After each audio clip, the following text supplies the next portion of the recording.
What's going on, Internet? My name's Ron. Today we're going to talk about ShoeBox Master Keying. Alright guys, today we're going to talk about what I call ShoeBox Master Keying, which is basically the process of going to your shoebox full of keys, grabbing two sets of keys, and making those two sets of keys fit one lock.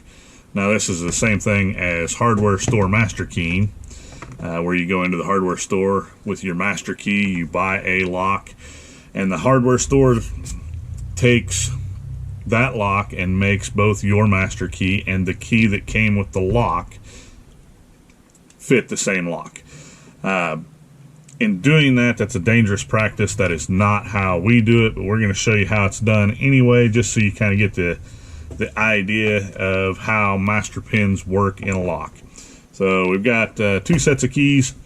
We've got the same Tylo lock from the other day, and it is keyed up the way we left it the other day. So we're going to get the pins out of this lock, and we're going to go through the process of ShoeBox master keying. So we're going to get rid of these pins.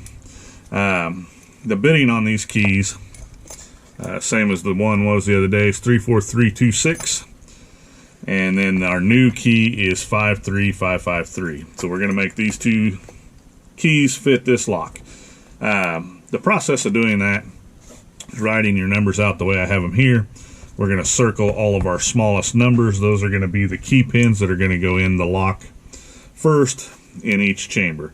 The difference between the two keys is going to be our master pins, and those are going to go in second. So our first set, 33323. We're going to get these out of the pinning kit over here. 3 in chamber number 1, 3 in chamber number 2, 3 in chamber number 3, and a 3 in chamber number 5.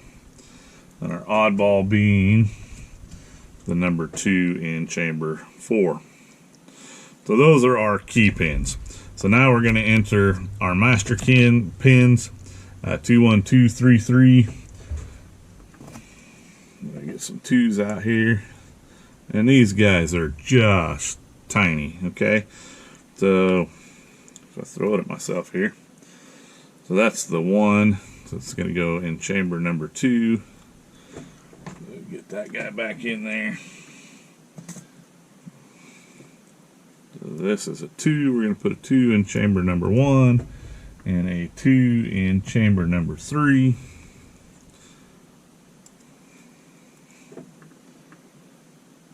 And then the 2 3s in chamber number 4 and 5.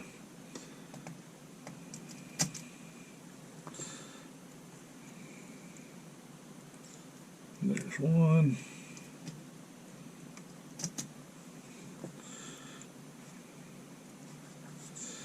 And there's the other one. So, if I can get it in there. These master wafers are so tiny sometimes the certain sizes can be quite difficult to get down in the hole. So there we have our lock pinned up. If I slide the key in and out, things are going to move up and down. We're going to lose our master wafer. So I'm going to slide this back in the lock and turn it to the lock position. So we're going to take our first set of keys, and if we did this correctly, it will turn smoothly in the lock. We'll get rid of it, and then we'll take our second set of keys, put it in, and if everything works, it also turns smoothly. I'm going to put the retainer on here so that we don't dump things. And that is the process of ShoeBox master keying a lock. We've got two sets of keys that work, one lock, in theory, right? We can see clearly that they do work. And here is the problem with ShoeBox master keying, and why, especially as a locksmith, you shouldn't do it. But I see it in the field all the time. Apartment complexes, even some here in town, are master keyed this way. And if you're none the wiser, I guess everything is okay. But in the name of security, here's the problem. Yes, these two sets of keys fit this lock. The master key works great. The maintenance guy, whoever it is happy because his key works in the lock. The tenant is happy because their key works in the lock. The problem is If I can find where I stuck it here. We also made these 30 other keys fit this lock. That's scary to me, especially like in an apartment complex. If we go through and ShoeBox Master Key the entire apartment complex, there's 30 extra keys per apartment that now fit each one of those locks. Kwikset doesn't have that many keys available. It doesn't take very long. You literally run out of keys, even if you're very careful selecting your keys to keep them from being unintentional master keys, apartment A fitting apartment B and so on. It's like 160 doors you run out of Kwikset keys. This is not the way we master key. It's not the way anybody should master key. I'm just putting it out there because I run into it. There's guys doing it this way. So we're going to do a video series on how to do it right. There are ways to master key locks so that only 2 keys fit any one lock.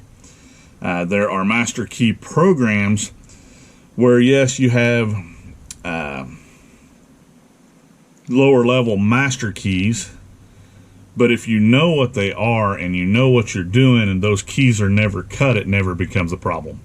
So if you go to the hardware store and you have a master key and you buy a lock and you have the person behind the counter master key your lock, just know that there are 32 keys that now fit that lock. All right. So thanks for watching, guys. We're going to go over how to do it right. It's going to be a bunch of videos, one step at a time.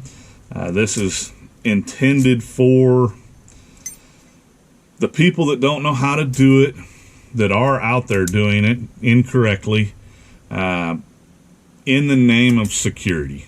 All right. Thanks for watching.